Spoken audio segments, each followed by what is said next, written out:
A Rússia não tem um plano B. Sua guerra de poucos dias se tornou uma guerra de atrito de 3 anos contra um exército ucraniano comprometido em defender seu país. O fim está próximo para a Rússia? Especialistas que acompanham a guerra na Ucrânia preveem que a Rússia será forçada a se retirar do conflito antes de 2026, mas que todo o país poderia desmoronar. Pode ser uma das reviravoltas mais espetaculares da história. Especialistas preveem a queda iminente da Rússia. Veja os motivos. Este conflito prolongado provavelmente surpreendeu as autoridades russas. Especialistas militares afirmam que Putin e a Rússia não tomaram decisões essenciais para criar sistemas que sustentassem uma guerra prolongada. Segundo Michael Clark, ex-diretor do Royal United Services Institute e atual professor de estudos de defesa no King's College, a falta de previsão e preparação da Rússia está prejudicando não só sua capacidade de conduzir a guerra, mas também causando grandes problemas econômicos para o país. Isso pode levar não apenas a Rússia a ser forçada a se retirar da Ucrânia em termos desfavoráveis, mas também ao colapso total da Rússia como uma superpotência global. Antes de 2026, na guerra, a Rússia usou táticas de alta mortalidade, vistas como um sacrifício válido para terminar rapidamente o conflito. Eles enviaram muitos soldados em assaltos frontais, com pouco suporte, uma abordagem de moedor de carne. Isso resultou em uma perda média de 1.523 soldados russos por dia, mortos ou feridos pelo menos até 2024. Desde então, a Ucrânia demonstrou determinação e capacidade de proteger seu território com apoio dos Estados Unidos da América e aliados europeus. Isso está se provando uma tática fatal em uma guerra prolongada. A Rússia não tem perdido apenas soldados em uma taxa alarmante. Segundo o general Oleksandr Syrskyi, comandante em chefe da Ucrânia, a Rússia perdeu quase 10 mil tanques desde o início da invasão, com as forças ucranianas supostamente destruindo ou danificando. Em 3.689 tanques, 8.956 veículos de combate de infantaria, 13.050 sistemas de artilharia e 407 sistemas de defesa aérea. A indústria de defesa russa parece incapaz de repor veículos blindados e artilharia no ritmo em que são perdidos. A Rússia supostamente produz cerca de 200 veículos de combate de infantaria por ano, uma pequena fração do que podem ter perdido apenas em 2024. A Rússia, supostamente, tem apenas 2 fábricas que produzem canos de artilharia, limitando a produção a cerca de 50 por ano, sem forma simples de elevar a produção para cobrir os prejuízos. A Rússia também supostamente tem apenas uma fábrica produzindo novos tanques, com estimativas de produção variando de 20 por mês a menos de 100 por ano. Como resultado, a Rússia está substituindo tanques por tanques pré-1985 do armazenamento, que não têm a sofisticação para atuar contra sistemas de artilharia modernos e drones. Além disso, embora a Rússia tenha lidado com a escassez de novos equipamentos, recorrendo a estoques soviéticos, esse recurso é finito e acredita-se que esteja se aproximando de um ponto de disponibilidade decrescente. Alguns analistas preveem que a Rússia esgotará seus estoques da era soviética até o final de 2025 ou 2026.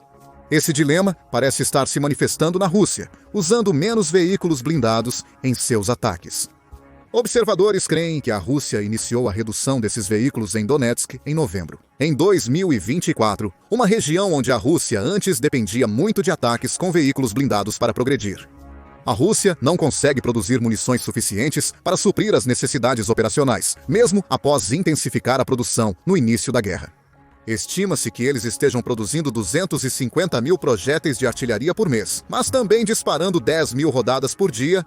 Isso reduziu significativamente a vantagem de munições da Rússia sobre a Ucrânia no primeiro ano da guerra, de 5 para 1 para cerca de 1,5 para 1. Isso também fez a Rússia depender mais das contribuições de seus aliados, com até 60% dos projéteis disparados em dezembro vindo deles. 2024 alegadamente vindo da Coreia do Norte. A Rússia também depende do Irã, principalmente para drones Shahid, mas é incerto se o Irã estará disposto ou poderá aumentar a produção para suprir a Rússia. Em janeiro de 2025, autoridades iranianas ressaltaram que a aliança Rússia-Irã não é militar, indicando que o Irã não pretende se envolver profundamente na guerra russa.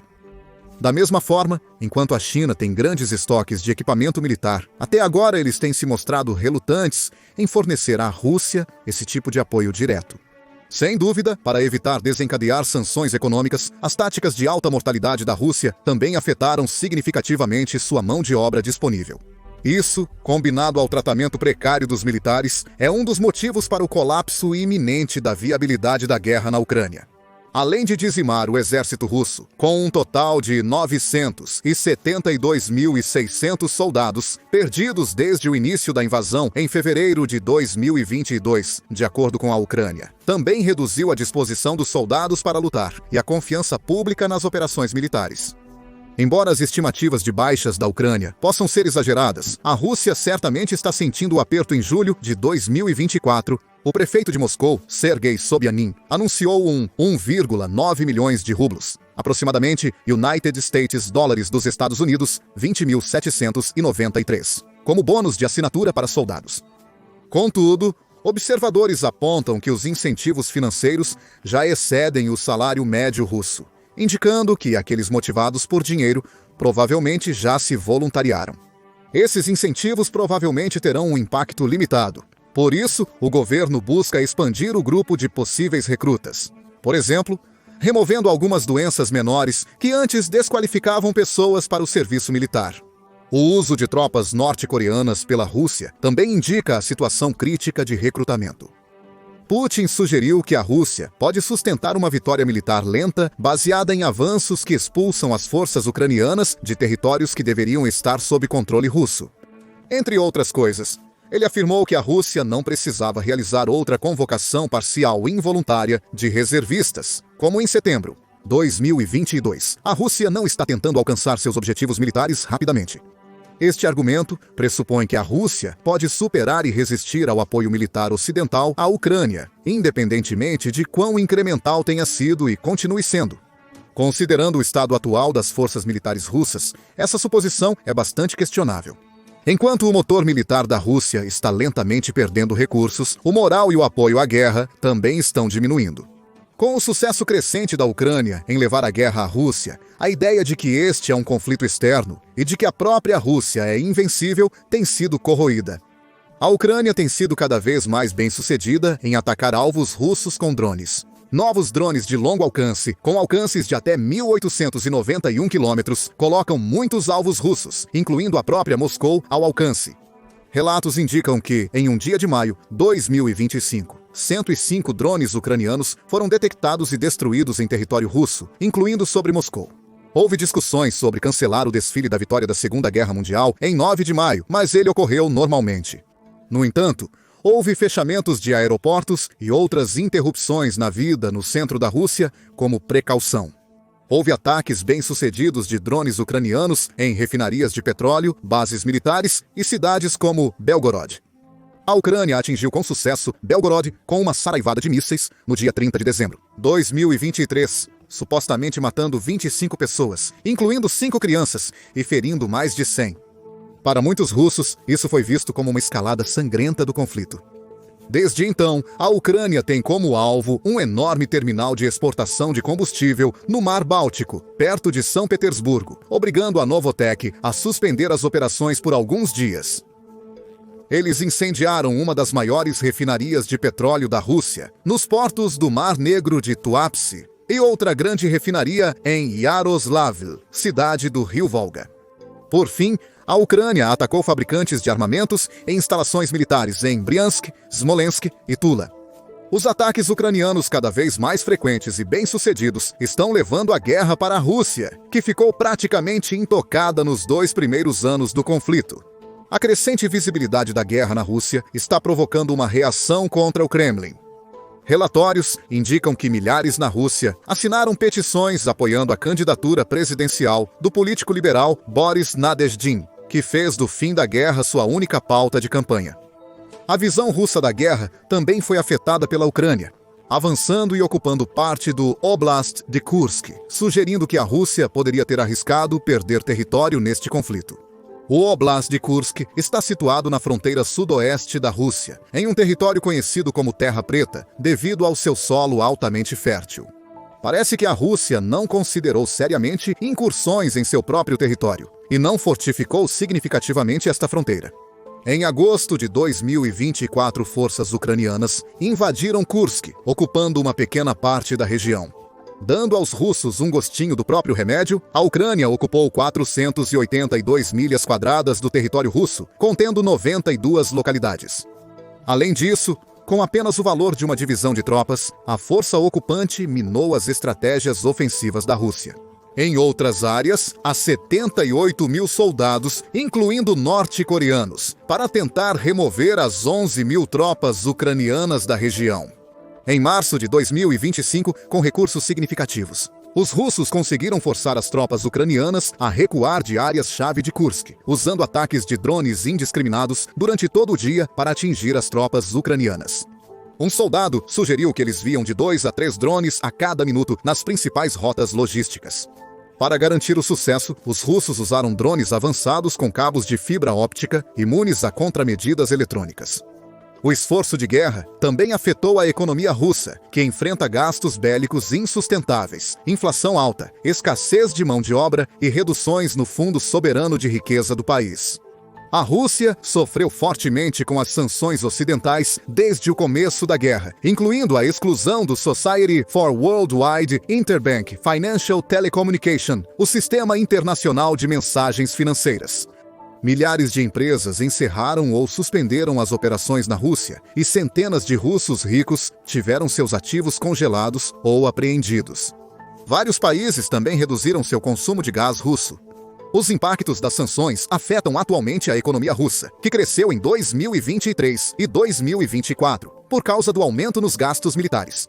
Ao fim de 2024, o rublo perdera mais de metade de seu valor frente ao dólar e ao euro. O petróleo russo caiu para United States dólares dos Estados Unidos R$ 64,40 por barril em janeiro de 2025, segundo a Bloomberg. A liquidez do Fundo Soberano de Riqueza da Rússia, o dinheiro e os investimentos de fácil acesso por Moscou, caiu 24%. Em 2024, para 3,8 trilhões de rublos, ou cerca de 47,1 bilhões de dólares. Junto a isso, o déficit fiscal da Rússia aumentou 10 vezes entre janeiro de 2024 e janeiro de 2025 para 1,7 trilhões de rublos, ou 18,6 bilhões de dólares.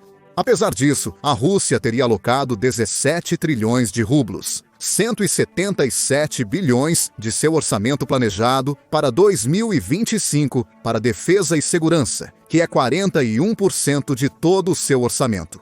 Segundo essa previsão, economistas estimam que as reservas líquidas russas se esgotem no outono de 2025. Para compensar, a Rússia tenta reduzir gastos com benefícios militares, impactando ainda mais o recrutamento. Esses desafios são agravados pela inflação crescente, principalmente devido aos pagamentos únicos dados aos soldados para se juntarem à guerra, e salários mais altos oferecidos para atrair trabalhadores para a base industrial de defesa da Rússia para aumentar a produção de artilharia. Apesar disso, as fábricas ainda operam a apenas 80% da capacidade. A disputa salarial no setor de defesa também está impulsionando os salários em outros setores. Os altos salários refletem a escassez de mão de obra nos setores militar e civil, limitando o crescimento econômico. Relatos apontam que os 6,8% em meados de 2023 para 2,3% no final de 2024. O Kremlin destaca o recorde de baixo desemprego na Rússia, mas limita severamente a produtividade. Problemas no mercado de trabalho e salários significam que muitos russos agora têm dinheiro para gastar, o que está elevando os preços. Os preços da manteiga subiram 30% e os das batatas mais de 50% em 2024. A Rússia enfrenta uma inflação de até 20%, apesar de autoridades do Kremlin admitirem 9,9%. Na tentativa de retratar uma posição econômica mais forte para o mundo. A alta inflação levou o Banco Central russo a elevar as taxas de juros para 21% em outubro. 2024, a taxa mais alta desde 2003. Apesar de visar conter a inflação, os bancos russos aprovaram apenas 5% de todos os empréstimos ao consumidor em janeiro de 2025, um recorde negativo. Putin afirmou publicamente que a economia russa é estável, confiável e pode se manter com seus próprios pés. Os economistas estão preocupados que se a Rússia continuar aumentando os gastos com a guerra e diminuindo seu fundo soberano de riqueza, ela não terá mais força econômica para enfrentar crises futuras, de onde quer que venham. Observadores de guerra sugerem que a Ucrânia, com a ajuda do Ocidente, pode acelerar o quanto antes. A Rússia de Putin sente a pressão econômica e militar causada pela guerra, o que pode forçar Putin a encerrá-la antes do desejado. Enquanto a Rússia luta para manter seu exército, o apoio ocidental à Ucrânia poderia ser ampliado rapidamente, o que poderia aumentar a taxa de perdas russas, tornando a guerra insustentável. Se Putin fosse forçado a convocar mais reservistas involuntariamente, prejudicaria a economia e correria o risco de extrema agitação doméstica. Putin poderia colocar a Rússia em modo de guerra total, exigindo que o Kremlin reformulasse 3 anos de narrativa sobre o conflito. A outra opção para Putin é negociar para evitar esses movimentos impopulares. Pode ser vantajoso fazer isso em 2025, enquanto ele ainda pode afirmar que a Rússia é capaz de superar a Ucrânia no campo de batalha. Em vez de esperar até 2026, quando será impossível esconder a grave situação econômica da Rússia. Contudo, chegar à mesa de negociações em posição tão fragilizada não condiz com os planos de Putin. Se a Rússia não vencer a guerra que iniciou, sua posição como superpotência global será prejudicada. O chefe da inteligência militar da Ucrânia, Kirill Obodanov, notou o quanto isso pressiona a Rússia. Isso a relegaria a uma potência regional, atrás dos Estados Unidos da América e da China como potências globais, o que não se adequa às ambições russas. Quando Putin iniciou a guerra em grande escala em 2022, não era apenas sobre reivindicar território ucraniano. Ela via a vitória sobre a Ucrânia como o primeiro passo para desfazer a ordem pós-Guerra Fria, que privou a Rússia de sua influência. No leste europeu, a Ucrânia é um campo de batalha entre a Rússia e a OTAN, que representa o Ocidente coletivo para os russos. Putin acredita que vencer na Ucrânia iniciaria o desmantelamento da ordem internacional mantida pela OTAN. Após vencer a guerra, seu plano era transformar a Ucrânia em um estado da União Eslava, junto com Belarus e talvez o norte do Cazaquistão. Esse seria o primeiro passo para Putin restaurar terras que, em sua visão, pertenciam legitimamente à Rússia e foram separadas por manobras ocidentais. Em 1991, vencer na Ucrânia seria uma chance para Putin negociar a retirada da OTAN da esfera de influência russa. Revigorar a Rússia para que ela retome sua posição como superpotência global ao lado dos Estados Unidos da América e da China. Unir-se à China poderia levar a um mundo onde os Estados Unidos da América não dominam mais. Isso indica que a Rússia pode responder de forma drasticamente diferente à pressão crescente, além da rendição. Putin já ameaçou com armas nucleares e alterou a doutrina nuclear russa para facilitar o início de um ataque nuclear. No entanto, em maio de 2025, Putin afirmou que não houve necessidade do uso de armas nucleares no conflito e que espera que isso não ocorra. Uma das poucas esperanças para a Rússia resolver a guerra de forma a salvar sua reputação é a volta de Donald Trump à presidência dos Estados Unidos da América. Trump expressou seu compromisso em encontrar uma solução pacífica para o conflito em breve e tem trabalhado para concordar com um cessar-fogo total de 1 mês desde fevereiro de 2025. Atualmente, a Rússia resiste ao cessar-fogo e exige que a Ucrânia ceda território e não se junte à OTAN. Essas exigências podem mudar conforme Trump oferece a Putin a chance de sair da guerra salvando a face, o que talvez não ocorresse com outro presidente. No entanto, as ações de política externa de Trump podem ser imprevisíveis e estão constantemente evoluindo, então o resultado das negociações pode ser muito diferente. O que você acha? A atividade militar da Rússia na Ucrânia não é mais sustentável e eles provavelmente serão forçados a se retirar da Ucrânia? Em 2025, a guerra foi interrompida por falta de artilharia e soldados. As condições econômicas na Rússia decorrentes da guerra ameaçam fundamentalmente o próprio Estado russo, podendo comprometer severamente a qualidade de vida dos cidadãos e o potencial do país como potência mundial ou regional. Deixe suas opiniões nos comentários e obrigado por assistir.